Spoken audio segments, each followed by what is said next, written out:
Hello दोस्तों, जय हिंद। स्वागत है फिर से आप सभी का एक बार आपके अपने यूट्यूब चैनल सरकारी एग्जाम विद एमएस में। आई होप दोस्तों आप सब लोग बहुत ही अच्छे होंगे और आप सभी की पढ़ाई भी बहुत अच्छी तरीके से चल रही होगी। जैसा कि आप सब लोग देख पा रहे हो कि हम लोग बातचीत कर रहे हैं विज्ञान के टॉप 5000 प्लस क्वेश्चंस के बारे में। ठीक, यानी इस सीरीज़ के माध्यम से जनरल साइंस का हम आप लोगों को कंप्लीट रिवीजन कराने वाले हैं। तो आप लोग प्लीज़ यहाँ पर इस सीरीज़ में बने रहिएगा और अच्छी तरीके से हर एक वीडियो को अटेंड करते रहिएगा। दोस्तों एक बात हम आप लोगों को और बता दें कि ये है हमारा इस प्रैक्टिस सीरीज़ का पार्ट नंबर 4। ठीक है दोस्तों, अगर अभी तक आप लोगों ने उन वीडियो को नहीं देखा है तो प्लीज़ आप लोग जाकर के प्लेलिस्ट में जनरल साइंस प्रैक्टिस सीरीज़ के नाम से प्लेलिस्ट बनी हुई है, तो जाकर के आप लोग उन वीडियो को भी देख सकते हो। ठीक है, क्योंकि दोस्तों अगर आपने ये पूरे 5000 प्लस की प्रैक्टिस सीरीज कर ली तो समझिए दोस्तों फिर आपका जनरल साइंस का एक भी क्वेश्चन इसके बाहर नहीं आने वाला है। ठीक, ये मैं आपको भरोसा दिलाता हूँ, विश्वास दिलाता हूँ कि आपका सिंगल क्वेश्चन जनरल साइंस का बाहर नहीं जाने वाला है इन 5000 प्लस क्वेश्चन से। ठीक, आपको 5000 क्वेश्चन की जो ये प्रैक्टिस सीरीज चल रही है इसको बहुत अच्छी तरीके से ध्यान से पढ़ना है और अच्छे से हर एक क्वेश्चन को याद करके रखना है। ठीक है दोस्तों, अगर आपने इतना तैयार कर लिया मतलब आपको फिर कुछ और पढ़ने की जरूरत नहीं है। जनरल साइंस के नाम पर फिर आपको कुछ और सीखने की पढ़ने की कुछ भी जरूरत नहीं है, आपका इतने से ही पेपर आएगा, ये समझिए दोस्तों ध्यान से। ठीक है, तो बहुत ही ज़्यादा मोस्ट इंपॉर्टेंट क्वेश्चंस हैं यहाँ पर, आपको अच्छे से हर क्वेश्चंस को अच्छे से टैकल करना, अच्छे से याद रखने की कोशिश करना है दोस्तों। ठीक है, चलिए फिलहाल हम लोग सेशन को शुरू करते हैं। ध्यान से पढ़िएगा दोस्तों। आज का जो पहला क्वेश्चन है वो कह रहा है कि एंथ्रैक्स रोग किसमें पाया जाता है। एंथ्रैक्स रोग किसमें पाया जाता है दोस्तों, ध्यान रखना है गाय और भैंस में। ठीक, किसमें पाया जाता है, गाय और भैंस में पाया जाता है। ठीक, कह रहा बुनसेन बर्नन के सिद्धांत पर कार्य करता है।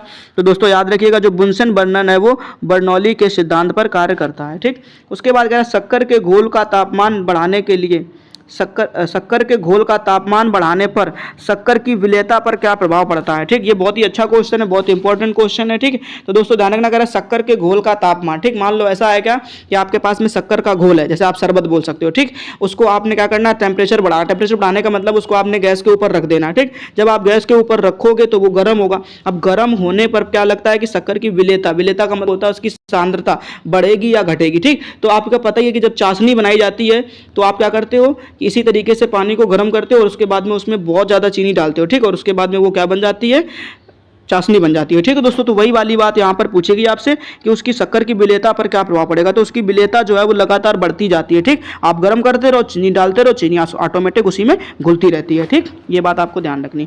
उसके बाद कह रहा है भोजन का पाचन मुख्यतः किस अंग के द्वारा होता है। यानी जो भोजन का पाचन है वो मुख्यतः किस अंग के द्वारा होता है। तो दोस्तों ध्यान रखिएगा छोटी आंत में। किसमें होता है, छोटी आंत में, यानी भोजन का जो पाचन है वो छोटी आंत में होता है। ठीक, उसके बाद कह रहा है निकट दृष्टि दोष का कारण है। निकट दृष्टि दोष का क्या कारण है, तो दोस्तों ध्यान रखिएगा नेत्र गोलकों का दीर्घीकरण, यानी जो नेत्र गोलक है उनका आकार बड़ा हो जाता है, इसलिए निकट दृष्टि दोष होता है। ठीक, करा कुनैन किससे प्राप्त होता है। तो दोस्तों ध्यान रखिएगा जो कुनैन प्राप्त होता है वो है सिनकोना की छाल से। किससे प्राप्त होता है, सिनकोना की छाल से प्राप्त होता है। करा शुष्क बर्फ किसे कहा जाता है, शुष्क बर्फ किसे कहा जाता है। तो दोस्तों ध्यान रखिएगा ठोस कार्बन डाइऑक्साइड को शुष्क बर्फ के नाम से जाना जाता है। ठीक है, ऑक्सीजन की खोज किसने की थी, क्या ऑक्सीजन की खोज किसने की थी। तो दोस्तों ध्यान रखिएगा जे प्रिस्टले ने ऑक्सीजन की खोज करी थी। ठीक, उसके बाद कह रहा एक प्रेशर कुकर खाना पकाने में लगे समय को घटा देता है क्योंकि। ठीक, यानी कह रहा है जो प्रेशर कुकर होता है उसको खाना पकाने के लिए, ठीक, यानी खाना पकाने में कम समय लगता है। ये बात आप सबको पता ही अच्छी तरीके से। ठीक है, कि दाल वगैरह आप लोग घरों में यूज करते होगे तो पकाने में देखा होगा आपने क्या कि जो उसमें समय कम लगता है। ठीक है, 2-3 सीटी के अंदर चावल पक जाते हैं, 4-5 सीटी के अंदर दाल पक जाती है। ठीक, तो ये वो वाली बातें हैं कि ऐसा क्यों होता है। ठीक, तो यहाँ पर आपको ध्यान रखना करें कुकर के अंदर का क्वथनांक जो है वो क्या हो जाता है, बढ़ जाता है। ठीक, यानी कहने का मतलब समझ में आ रहा है क्या कि आपको पता ही है कि जो क्वथनांक होता है जो उसका बॉइलिंग पॉइंट होता है। ठीक, यानी जल का उबलने का जो बॉइलिंग पॉइंट होता है वो कितना होता है दोस्तों, सभी को पता होना चाहिए 100 डिग्री सेंटीग्रेड। कितना होता है, 100 डिग्री सेंटीग्रेड होता है। ठीक, यानी जो पानी अगर आप नॉर्मल यानी टेम्परेचर पर किसी बर्तन में उबालोगे, जैसे कि मान लो भगोना हो गया। ठीक, भगोने में जब पानी को आप उबालते हो तो वो 100 डिग्री टेम्परेचर तक जाता है, फिर उसके बाद उबलना शुरू हो जाता है। ठीक, लेकिन जब आप इसी पानी को कहाँ पर, कुकर के अंदर उबालोगे। ठीक, जब ये पानी कुकर के अंदर गर्म होगा, ठीक, तो ये 100 पर नहीं गर्म होता है। ठीक, इससे कहीं ज़्यादा मान लो लगभग मान लो कितना 150, मान लिया हमने कितना 150 डिग्री सेंटीग्रेड पर क्या होगा, उबलना शुरू होगा। ठीक, इससे पहले तो वो उबलेगा ही नहीं, शांत रहेगा बिल्कुल। ठीक, तो ये बात ध्यान रखनी। अब अगर उसका क्वथनांक बढ़ गया है तो बताओ इस पानी में जो भी चीज़ डूबी होगी वो भी तो बड़ी जल्दी पकेगी, सीधी बात है। ठीक, अभी चीज़ें कितने पर काम कर रही थी, 100 डिग्री सेंटीग्रेड पर, अब वही चीज़ें कितने पर काम कर रही हैं, 150 डिग्री सेंटीग्रेड पर। ठीक, तो ये बात आपको ध्यान रखनी, कुकर के अंदर जो है वो क्वथनांक बढ़ जाता है, यानी उसका जो पॉइंट होता है वो बढ़ जाता है। ठीक, तो ये बात आपको अच्छे से ध्यान रखनी, इसलिए कम समय लगता है। उसके बाद देखिए दोस्तों, नेक्स्ट क्वेश्चन में पूछा गया, अगर दूरबीन का प्रयोग किया जाता है, दूरबीन का प्रयोग किया जाता है तो आपको ध्यान रखना दूर स्थित वस्तुओं को देखने के लिए, दूरबीन मतलब दूर, ठीक, तो दूर स्थित वस्तुओं को देखने के लिए दूरबीन का प्रयोग किया जाता है। ठीक, कह रहा न्यूमिस्मैटिक क्या है, न्यूमिस्मैटिक क्या है ये बात आपको बतानी है। तो दोस्तों ध्यान रखिएगा, सिक्कों एवं धातुओं का जो अध्ययन किया जाता है उसको हम लोग बोलते हैं न्यूमिस्मैटिक। ठीक, कह रहा कौन सा पदार्थ पीने के पानी को शुद्ध करने हेतु बड़े पैमाने पर प्रयुक्त किया जाता है। ठीक, यानी जो पीने का पानी है उसे शुद्ध करने के लिए किस पदार्थ का प्रयोग करते हैं, तो दोस्तों याद रखिएगा क्लोरीन को, किसको किया जाता है, क्लोरीन का प्रयोग किया जाता है दोस्तों। ठीक है, चलिए दोस्तों हम लोग देखते हैं नेक्स्ट क्वेश्चन को। दोस्तों ध्यान से पढ़िएगा, अब नेक्स्ट क्वेश्चन जो है वो हमसे पूछा गया है, कह रहा है कि दूषित जल जनित रोग नहीं है, दूषित जल जनित रोग नहीं, मतलब गंदे पानी से जो रोग होते हैं उनमें से आपको बताना ये कौन सा रोग जो है गंदे पानी से नहीं होता है। ठीक है दोस्तों, तो आपको याद रखना है यहाँ पर फ्लोराइसिस, क्या होता है फ्लोराइसिस, यानी जो फ्लोराइसिस है ये दूषित जल से रोग नहीं होता। उसके बाद नेक्स्ट क्वेश्चन देखिए दोस्तों ध्यान से, कह रहा है सेक्सटेंस एक उपकरण है जो मापता है, यानी जो सेक्सटेंस है एक उपकरण है जो क्या मापता है ये बात है। तो कह रहा है दो वस्तुओं के बीच की दूरी, दो वस्तुओं के बीच की दूरी, और वो भी दूरी कैसी होनी चाहिए, कोणीय दूरी होनी चाहिए। ठीक, तो ध्यान रखना है कि दो वस्तुओं के बीच की कोणीय दूरी को मापता है। ठीक, उसके बाद कह रहा है अम्ल वर्षा किसके पर्यावरण प्रदूषण से बनता है, जो अम्ल वर्षा होती है वो किसके पर्यावरण प्रदूषण से बनती है या होती है, तो ध्यान रखना दोस्तों नाइट्रस ऑक्साइड व सल्फर डाइऑक्साइड। ठीक, एंड नाइट्रस ऑक्साइड व सल्फर डाइऑक्साइड के प्रदूषण से अम्ल वर्षा होती है। कह रहा तांबे की गेंद को गर्म करने पर इसका घनत्व, यानी जो तांबे की गेंद होती है इसको गर्म करने पर इस पर घनत्व पर क्या प्रभाव पड़ता है ये बात बतानी दोस्तों, तो ध्यान रखिएगा घट जाता है। ठीक, उसके बाद कह रहा विद्युत धारा का चुंबकीय प्रभाव, विद्युत धारा का चुंबकीय प्रभाव की खोज किसने करी थी। ठीक, यानी विद्युत धारा के चुंबकीय प्रभाव की खोज किसने करी थी, तो दोस्तों याद रखिएगा ऑस्टेड ने करी थी। ठीक, उसके बाद कह रहा किण्वक है, तो ध्यान रखिएगा दोस्तों जैविक उत्प्रेरक। उसके बाद कह रहा किस अम्ल का उपयोग सीसा संचायक बैटरी में किया जाता है, यानी ऐसा कौन सा अम्ल है जिसका उपयोग सीसा संचायक बैटरी में किया जाता है, तो दोस्तों आपको याद रखना है सल्फ्यूरिक अम्ल, यानी कि H2SO4 का प्रयोग जो है वो किया जाता है। ठीक, तो ध्यान रखिएगा दोस्तों H2SO4 का प्रयोग सीसा संचायक सेल में किया जाता है। ठीक, उसके बाद कह रहा विद्युत केतली में किसके द्वारा पानी गर्म होता है। ठीक है, जो विद्युत केतली होती है इसमें किसके द्वारा पानी गर्म होता है, तो दोस्तों ध्यान रखना है चालन के द्वारा, किसके द्वारा गर्म होगा, चालन के द्वारा होगा। ठीक, अब कह रहा आइसो हाइट रेखा नक्शे में किसका युग्मक बिंदु है, जो आइसोहाइट रेखा है वो नक्शे में किसका युग्मक बिंदु है, तो दोस्तों ध्यान रखना है समवर्षा का। ठीक है, जो आइसोहाइट रेखा है वो नक्शे में समवर्षा को दिखाती है। ठीक है, विटामिन ए की कमी के कारण होता है, तो ध्यान रखना दोस्तों रतौंधी रोग होता है।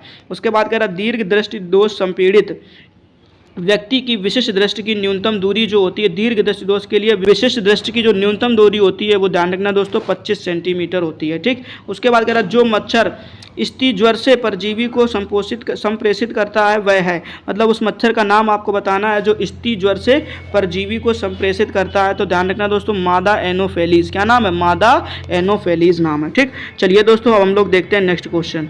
दोस्तों ध्यान से पढ़िएगा, नेक्स्ट क्वेश्चन जो है वो दिया गया है, कह रहा है चर्बी को हजम करने में, चर्बी को हजम करने में जो पिंड द्रव्य सहायता करता है उसका नाम ध्यान रखना है, वह स्रावित है, तो ध्यान रखना दोस्तों जिगर, क्या है, जिगर। ठीक, उसके बाद कह रहा है कच्ची गाजर किसका अच्छा स्रोत है, तो कच्ची गाजर जो है सबसे अच्छा स्रोत माना जाता है विटामिन ए का। उसके बाद कह रहा है लाल रक्त कणिकाएं किसमें उत्पन्न होती हैं, जो लाल रक्त कणिकाएं होती हैं वो किसमें उत्पन्न होती हैं, तो दोस्तों ध्यान रखना अस्थि मज्जा में।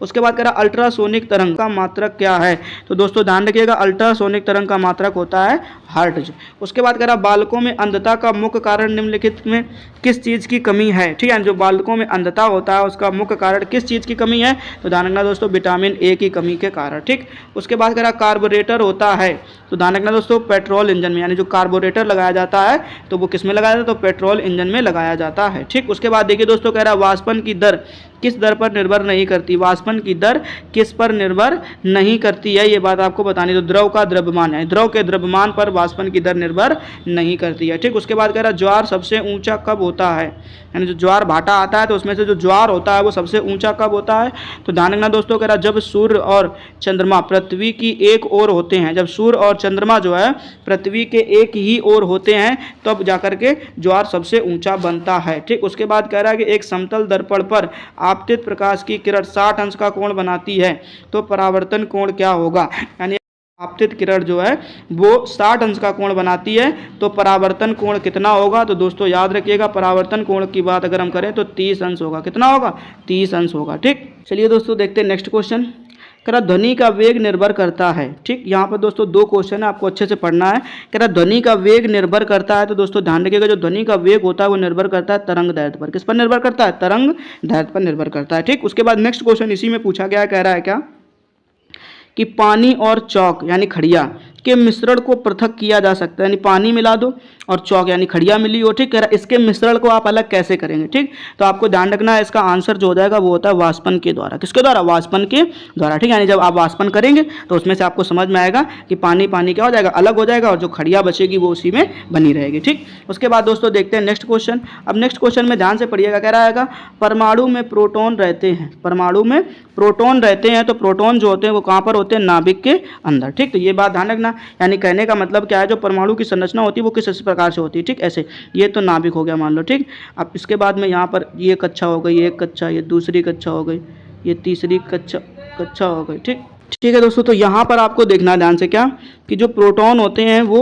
इस नाभिक के अंदर, ठीक, इस नाभिक के अंदर आपको प्रोटॉन देखने को मिलेंगे जिसके ऊपर प्लस का चार्ज होगा, और इसी नाभिक के अंदर आपको देखने को मिलेंगे न्यूट्रॉन, ठीक, जिसके ऊपर कोई चार्ज नहीं होता, उदासीन होते हैं। ठीक, और उसके बाद में आपको यहाँ पर ये जो आपको कक्षाएं दिखाई दे रही ना, इसमें आपको क्या इलेक्ट्रॉन चक्कर लगाते हुए नजर आते हैं। ठीक, तो ये बात आपको अच्छे से ध्यान रखनी है, आपसे पूछा गया है, कह रहा परमाणु में प्रोटॉन रहते हैं, तो ये बात आपको ध्यान रखनी है, नाभिक के अंदर रहेंगे। ठीक, ये बात आपको अच्छे से याद रखनी है। ठीक है दोस्तों, चलिए फिलहाल हम लोग देखते हैं अब नेक्स्ट क्वेश्चन। अब नेक्स्ट क्वेश्चन में जो है हमसे पूछा गया है, कह रहा परमाणु के नाभिक में उपस्थित होता है। ठीक, अब देखो फिर से वही बात हो गई, अगला क्वेश्चन भी वही बना दिया गया, कह रहा है क्या परमाणु के नाभिक में उपस्थित होता है। तो परमाणु के नाभिक में 2 बातें होती हैं, प्रोटॉन और न्यूट्रॉन। देखो ध्यान से, प्रोटॉन और न्यूट्रॉन, ये 2 बातें आपको यहाँ पर ध्यान रखनी है। यहाँ पर न्यूट्रॉन भी मिलेगा और प्रोटॉन भी मिलेगा। ठीक, तो ये अच्छे से याद रखना है। चलिए दोस्तों, अब हम लोग देखते हैं नेक्स्ट क्वेश्चन।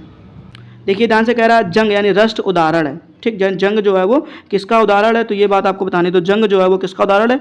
एक यौगिक का उदाहरण है। ठीक, कह रहा जल का रासायनिक सूत्र होता है। देखो कितना आसान सा क्वेश्चन, जल का रासायनिक सूत्र क्या होता है?